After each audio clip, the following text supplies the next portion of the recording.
Hey everyone, welcome back to the channel.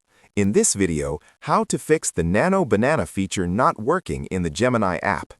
If you're having trouble generating images using Nano Banana, don't worry. There are a few simple things you can try to get it working again.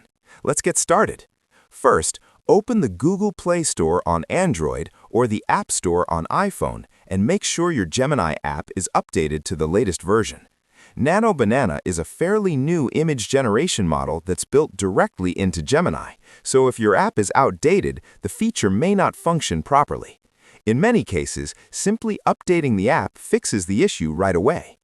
After updating, open the Gemini app, and before generating any images, make sure you switch to a newer model, such as the 2.5 Fast model or another recent option. Nano Banana works specifically with the 2.5 model, so selecting it first is very important.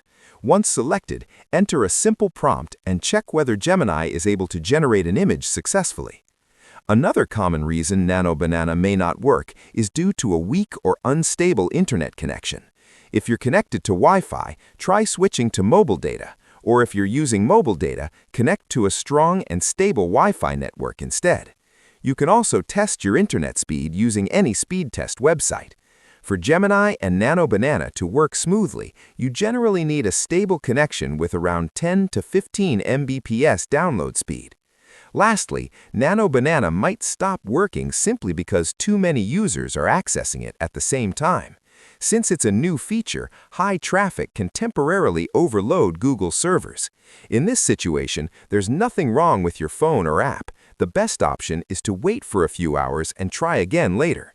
Once the server load goes back to normal, the feature usually starts working on its own. And that's it. That's how you can fix Nano Banana not working in the Gemini app.